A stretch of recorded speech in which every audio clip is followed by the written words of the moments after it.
Hi everyone, Jus4SweetZ here. Today we are going to make something so yummy you will be so addicted, and that's a good and bad thing.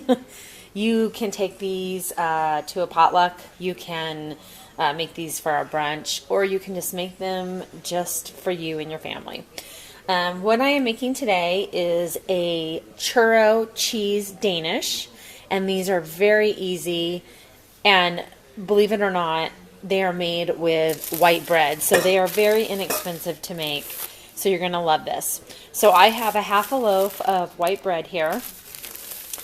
I have some vanilla bean paste. I have a block of cream cheese. I'm using the third less fat, not that it matters in this situation.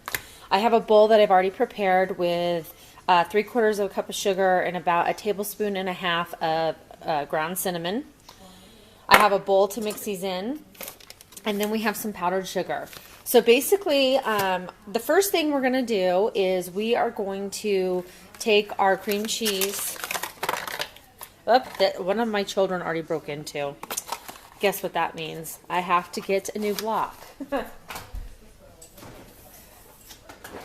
love it when I go to open them and they're already broken into and I have no idea. So we have a new block here. This one's not third less fat, so, you know, I tried, right? Okay, so you're going to take this cream cheese. It's cold. You can do it softened, or room temperature would probably be the best, but I can go ahead and make it work because once you whip it up, it's nice and smooth anyway.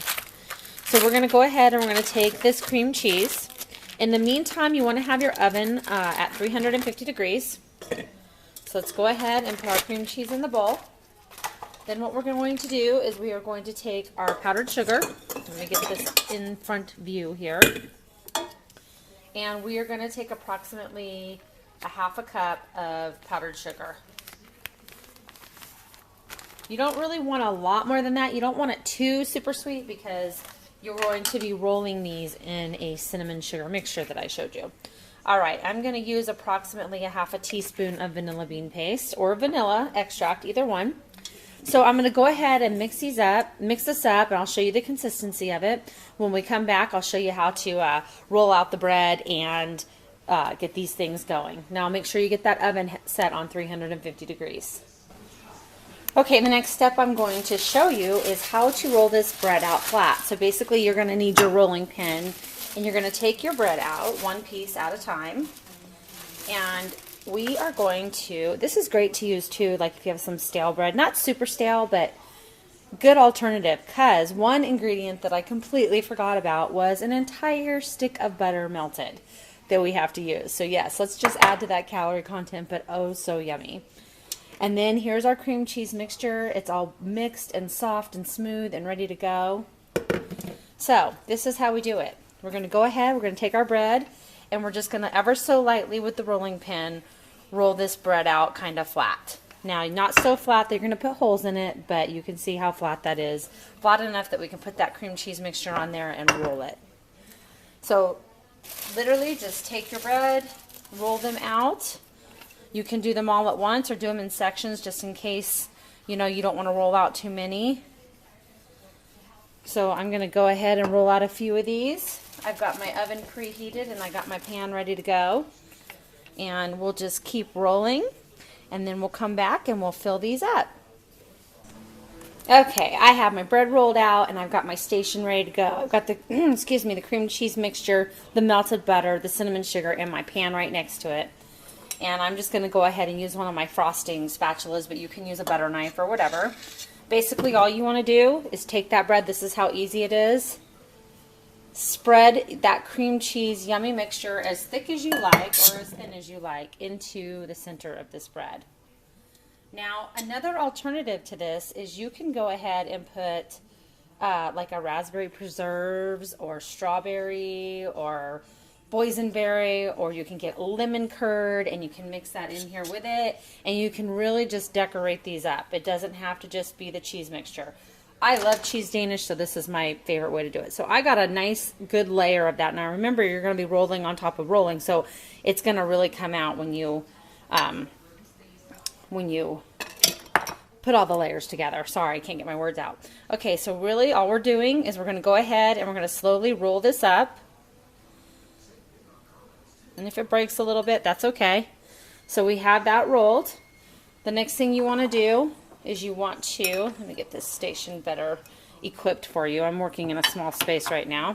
Okay, so we're going to go ahead and we are going to take that bread, yes, watch me, dip it in the butter. Yummy. I'm telling you right now, so good, but remember, eat everything in moderation. All right, so we're going to go ahead and just roll those right into that cinnamon mixture and put them directly on the pan. So you can see that. You don't need to grease the pan. You can put parchment paper down if you like, but because we're rolling these in butter, you don't have to worry about them sticking. So I'll show you one more here. Go ahead, put your mixture on there. I'd say it's probably, I put about a tablespoon per piece of bread. Oop, as I break my bread. Now, like I said, don't worry about breaking the bread. It's okay.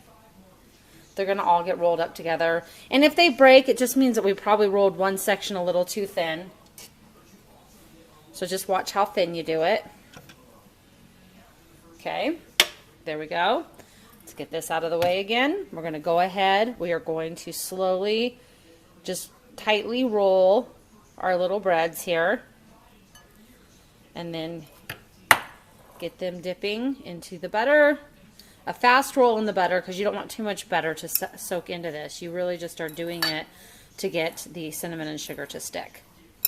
So that's how we do it. I'm going to go ahead. I'm going to finish these up. I'll be back. We'll stick them in the oven. And I'll show you what they look like when they're all done. Okay, I have these all wrapped and ready to go. Aren't they pretty? All you smell is cinnamon and sugar, and when they bake, oh my gosh, your house is going to smell amazing, and they're going to taste even better. So my oven's preheated. I'm going to stick these in my preheated 350 degree oven for 20 minutes, and I'll pull them out and show you what they look like when they're all done. Get ready for yumminess. Okay, so they were in the oven for 20 minutes. I took them out. Here they are.